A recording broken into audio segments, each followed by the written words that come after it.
오늘은 최후의 만찬에서 주신 은혜라는 제목으로 말씀을 전하려고 합니다. 오늘 본문이 예수님께서 십자가에 달리기 전에 제자들과 했던 마지막 식사라고 해서 최후의 만찬이라고 불리는 식사죠. 요즘 여러분 다 아시는 대로 세계적인 화두가 있죠. 우리끼리만이 아니라 온 세계 모든 사람이 이야기하는 것은 월드컵 축구하고 있잖아요. 축구 얘기도 아니고 전쟁이 또 여기저기서 계속 진행되잖아요. 전쟁 이야기도 아니고 온 세상의 관심사 이야기거리가 뭡니까? 노벨상 같은데 저는요.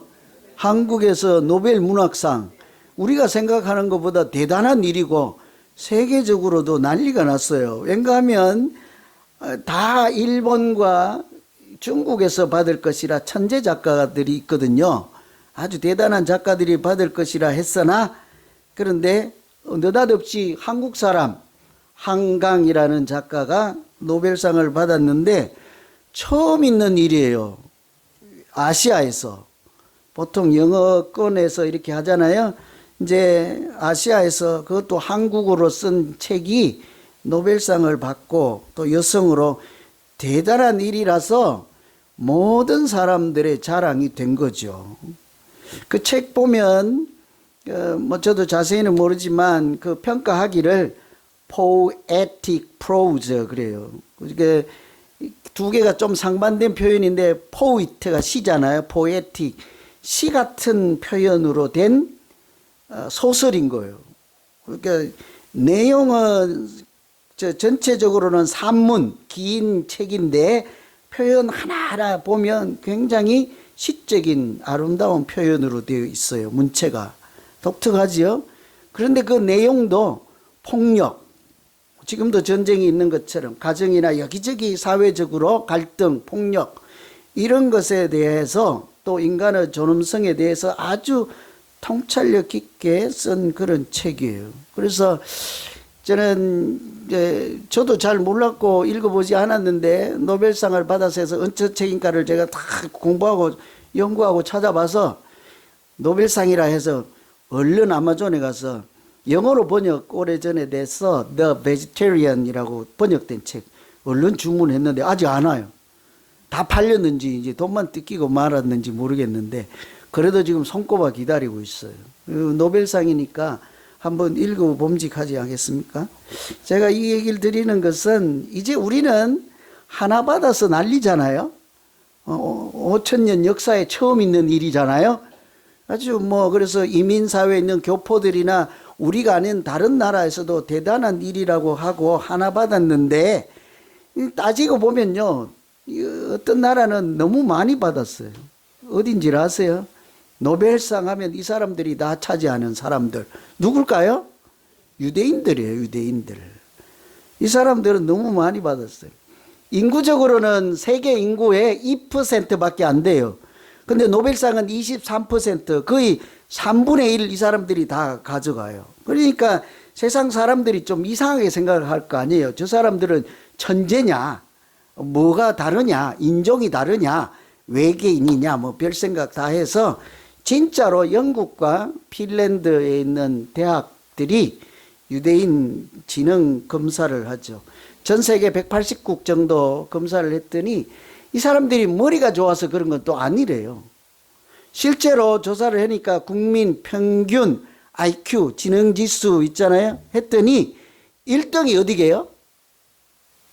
한국 그래야지. 그래 우리 자부심 있잖아요. 속으로는 다 자기들이라고 생각하면서 뭘 그래요. 한국 사람들 천재라고들 생각하고 그러잖아요. 아니에요. 1등은 홍콩이에요.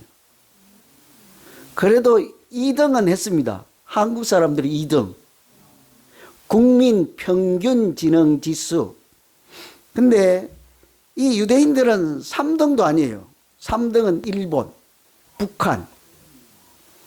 이 세계를 주름잡고 있는 미국 초강대국 4등쯤 할 것 같은데 아니에요. 19등. 유대인들은 몇 등인지 아세요? 평균 지능 지수 26등. 그러니까 이게 머리가 비상해서 천재라서 이런 일이 있는 게 아니라는 말이죠. 우리 좀 소망이 있지 않아요? 얼른 못 알아들으세요? 우리 다 천재는 아니잖아요. 그죠? 우리 다 뭐 아주 저건 아니잖아요. 우리 그래도 좋은 교회 잘 만들어 갈 수 있다고요. 그죠? 오늘 한 마음으로 나와서 하니까 예전보다 더 훨씬 좋아요, 안 좋아요? 아, 별로 안 좋은가 보다. 좀 분발해야 되겠다. 대답이 약해요. 그죠? 제가 보기에는 훨씬 좋았어요. 모르겠어요. 이제 한 몇 번 더 해봐야 되겠지만, 머리가 꼭 좋아서 그런 게 아니다 하고 이 사람들이 연구를 해보니까 유대인들이 지금도 경제, 정치, 뭐 어디 영향력을 안 미치는 곳이 없잖아요. 세계를 주름 잡고 있고, 우리 흔히 속된 말로 미국을 움직이는 극소수의 사람들 누구예요? 유대인이라 하잖아요. 근데 그 비결은 머리에 있었던 게 아니고 밥상머리 교육에 있었다 그래요. 밥상머리 교육이에요. 이 밥상머리 교육은 예를 들면 이런 거예요. 우리는 아이들이 학교 갔다 오면 뭐래요? 너 오늘 뭐 배웠어? 뭐 배웠니? 뭐 이렇잖아요. 근데 이 사람들은 그렇게 안 하고요. 너 오늘 학교 가서 무슨 질문하고 왔니? 그래요. 완전히 우리 생각하고는 다르죠. 뭐 물어보고 왔니? 그 물어본다는 것이 자기 관심사고 궁금하고 이런 거잖아요. 이런 것처럼 밥상머리 교육을 통해서 이 사람들은 그냥 때가 되어서 배가 고파서 허기를 채우는 시간이 아니라 그들의 신앙을 전수해주고 하나님에 대해서 이야기를 나누고 그들의 인생을 살아가는 목적과 가치관을 잘 세우는 독립심을 그때 길러주고 또 학교에서 무슨 질문을 한 것처럼 질문을 통해서 그들이 사고력을 길러주니까 공부하는 습관이 그 자리에서 다 길러진다는 거예요. 뿐만 아니라 그들이 인생을 살아가는 비법 이런 것을 다 배웠어요. 이들이 말하기를 아이들이 배워야 할 것은 밥상에서 다 배운다 이랬어요. 그죠? 그러니까 대단한 거죠. 그것이 비결이래요. 제가 오늘 이 식탁 문제를 말씀드린 것은 예고해드린 것처럼 오늘 우리가 읽은 말씀이 뭐예요? 예수님과 제자들이 밥 잡수는 거예요. 쉽게 말하면. 그냥 그런데 이것도 예수님이 뭐 이제 때가 됐으니 우리 밥 먹자 이런 게 아닌 거예요. 유대인들이 지금 현재도 그 밥상머리 교육을 통해서 그들이 영적인 예배일 뿐만 아니라 교육이면서 가족 간에 사랑하는 자리이면서 미래를 꿈꾸는 자리이면서 많은 내용을 내포하고 있듯이 예수님도 배고파서 밥 먹자 이런 것이 아니라 우리는 이것에 마지막에 했다 그래서 최후의 만찬이라고 이제 시간적으로 그렇게 붙이잖아요. 그런데 이것은 그런 자리가 아니라 이 영적으로 하나님께서 신앙적 그 제자들을 훈련시키고 깨닫게 하시고 하나님을 만나게 하시고 또 예배 드리는 자리요.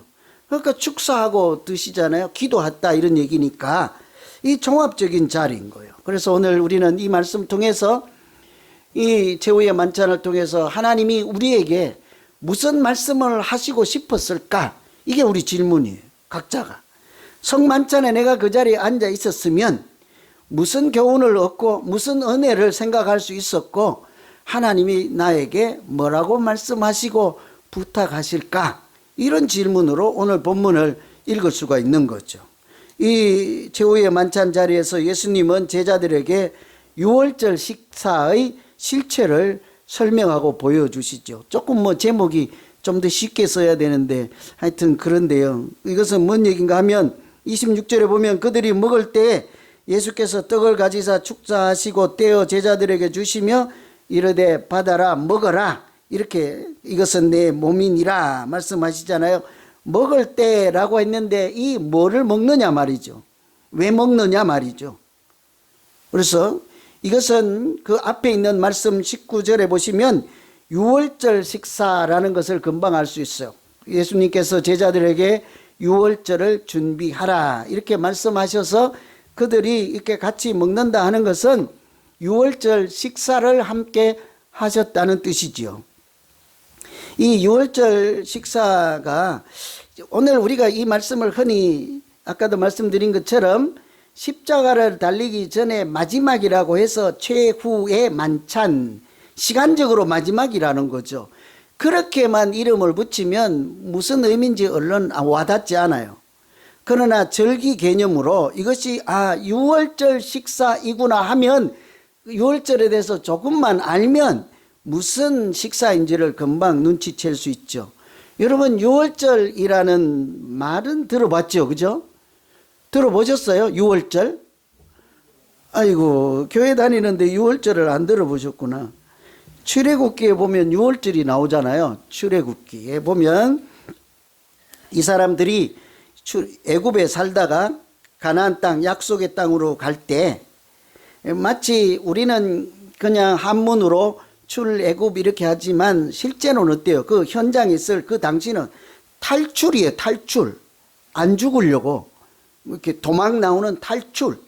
신앙적으로는 하나님의 구원이 들어있지만 현실적으로는 애국 군대가 뒤에서 쫓아오고 앞에는 홍해 바다가 막고 있고 거기서 도망 나와야 탈출해야 살아남을 수가 있는 그런 긴박한 상황이잖아요. 그런데 그때 어때요?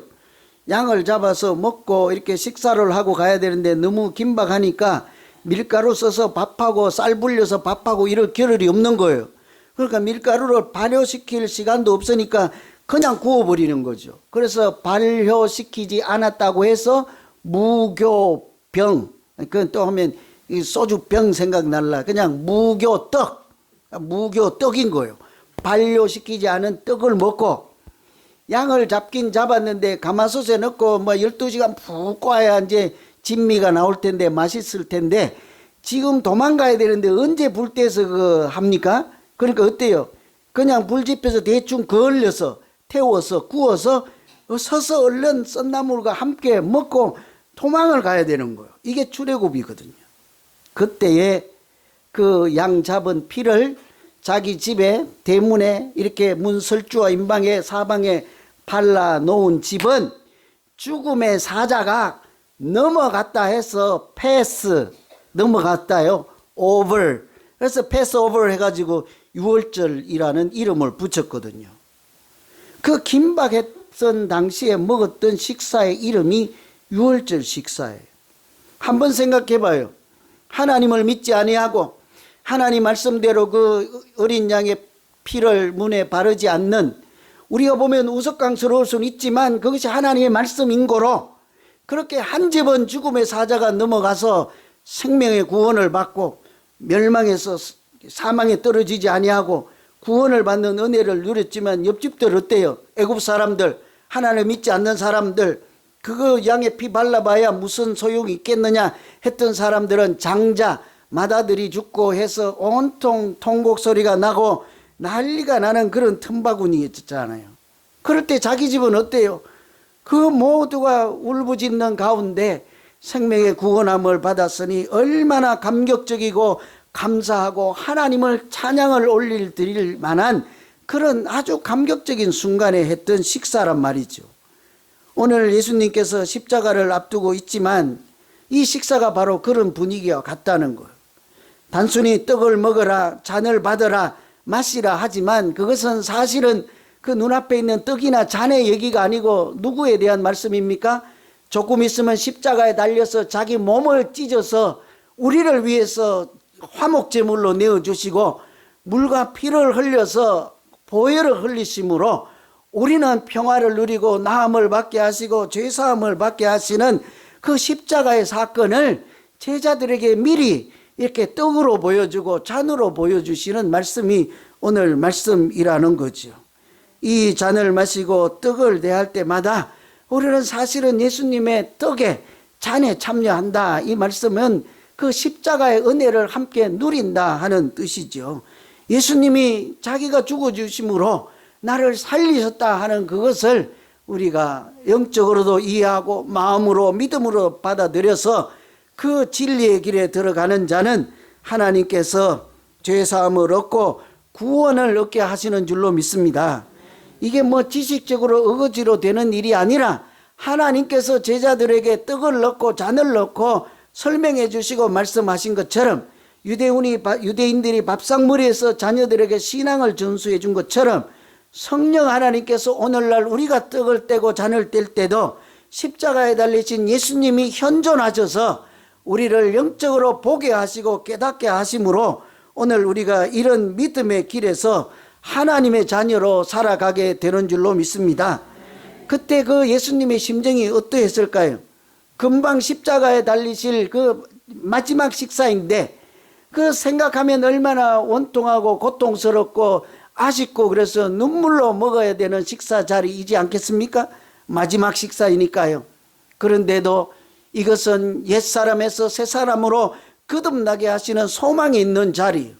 자기는 십자가에 달려서 물과 피를 다 흘리고 찢기고 그렇게 하겠지만 예수님은 무엇을 보고 있습니까? 이 사람들이 내가 그렇게 하늘의 미랄이 되어서 땅에 떨어짐으로 오히려 저들은 새 생명을 얻고 새로운 피조물로 살아야 하느니라.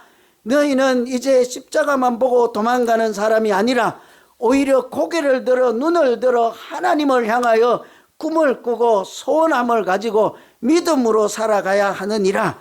이것이 오늘 십자가 마지막 만찬에서 주시는 하나님의 말씀인 줄로 믿습니다. 그러니요, 이렇게 떡을 나누고 잔을 나눠줄 때 우리는 그 예수님의 소리 없는 웅변을 들을 수 있어야 되는 걸. 하나님이 우리를 얼마나 지극히 사랑하시는지 그 은혜와 사랑을 우리가 알아차릴 수 있어야 되는 거죠. 그런 사람마다 오늘날 우리의 믿음 가운데도 하나님은 여전히 우리에게 떡이 되시고 피가 되셔서 십자가의 은혜로 지키시고 동행하시는 줄로 믿습니다. 두 번째는 이 최후의 만찬에 꼭 하시는 말씀이 있어요. 떡 주고 잔 주고 먹으라 마시라가 끝이 아니라요, 이것을 행하여 기념하라 이러죠. 오늘 마태복음에는 표현되어 있지 않지만 누가복음 22장에는 19절에 이렇게 되어 있습니다. 떡을 가져 감사기도 하시고 떼어 그들에게 주시며 이르시되 이것은 너희를 위하여 주는 내 몸이라. 여기까지는 똑같죠. 그런데 그 뒤에 너희가 이를 행하여 나를 기념하라. 고린도전서에도 11장에 그렇습니다. 이것은 너희를 위하여 찢긴 내 몸이니 나를 기억하여 이것을 행하라. 여기 보면 기억하라, 기념하라, 행하라 이 말씀이 나오죠. 원어로는 아남네시스인데요. 이것은 그러니까 머리에 지워지지 않도록 기억장치에 잘 보관해 두라 이런 말이 아니라, 신명기를 보면 흔히 우리가 신명기를요, 기억하라 하는 표현이 아주 많이 나와요. 그래서 신명기는 특히 하나님의 말씀을 기억하라, 꼭 기억하라, 너희는 기억해야 된다. 그냥 잊어먹지 말고 암송해라는 것이 아니라 하나님 말씀을 마음에 담고 그대로 살아서 하나님이 예비하신 복을 누리고 축복받는 사람으로 살아야 되느니라. 약속하신 땅에 반드시 들어가서 하나님께 예배드리는 사람으로 반드시 살아가면 하나님이 거기에서도 너희와 함께 하시느니라.